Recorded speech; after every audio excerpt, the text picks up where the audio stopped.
Now let's talk about work. Remember, I talked about how after 1840 we begin to see lots of immigration, particularly from Irish and Germany. Well, immigrants tend to be willing to work in worse conditions for less money. And so we're going to see a shift from American workers to immigrant workers right here in the United States. By the 1820s, 90% of America is still rural. People live in the country. Most people who live in the city had their own small shop.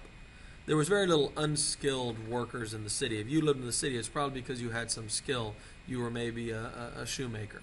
That's called a cobbler. Or a barrel maker. That's called a cooper. Or a blacksmith or something. But as our ability to produce in agriculture, as the Industrial Revolution improves farm output, which we'll talk a lot more about later, people begin leaving the farm. The Midwest also is having massive output of agricultural goods. The eastern farms are beginning to be farmed out. And so you have lots of people who no longer have a place on the farm. Their work just simply isn't needed, either because the farm is not as productive as it used to be, or because the new equipment on the farm requires less labor. Well, if you're on a farm and they don't need your work anymore, where do you go? Well, you go to the city. There's two labor systems that dominate at the time. One is where whole families move, get a job in a factory, and all work together. And I mean the whole family. I mean from the youngest child to the oldest grandparent. The other system are the Lowell or Waltham systems. These use young, unmarried women because young, unmarried women don't really have a place on the farm. Most would go to the Lowell factories, and these were textile factories in New England. They would work for a while, and they would either meet someone and marry them while they were there working in the factory in town, or they would return to the farm and get married and become the mother on a farm, which is kind of a legitimate role.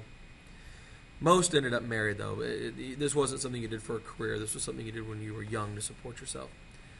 In the early days of this system, conditions were not bad. The pay was good, and the owners of these factories saw these young girls who came to work for them as kind of their daughters and did what they could to take care of them, closely supervise them.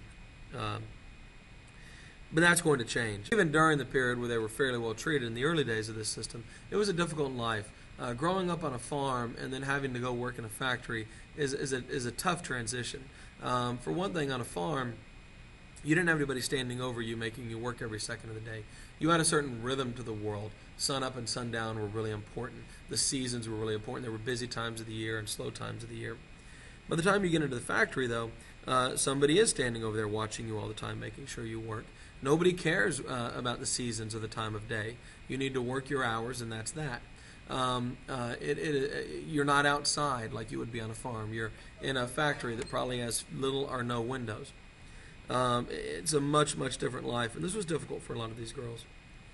Of course, eventually corporations are going to look to make larger and larger profits because that's what corporations do, and they're going to do things like cut wages, lengthen hours, reduce the living conditions, not paint the barracks where the girls live for a few years to save a couple of bucks. By 1834, the Factory Girls Association organizes, this is a union of these Lowell girls, and they protest a 25% pay cut. In 1836, they go on strike over a raise in rent. Both times the girls lose, the owners win.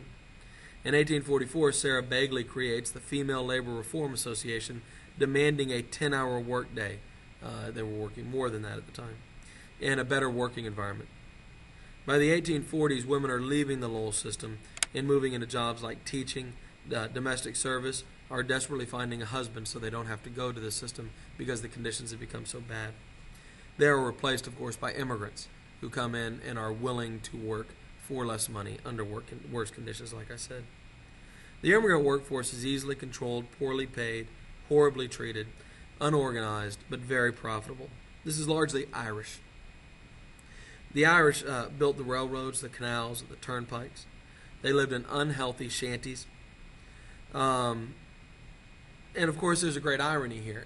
This was justified as being okay to do to them because, they're a bunch of poor nobodies. And then they come to America, they get treated terrible, they live in these awful conditions, and they don't get paid anything. And then you go, see, we told you they were lowlifes. Well, they're only lowlifes because you treat them like that and they have no other choice. But the Irish were viewed incredibly negatively at the time. A sort of white-on-white racism.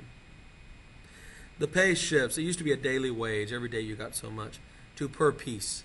So you would get paid for however many units that you produced which is worse for the worker. Factories were large, noisy, dirty, and deadly.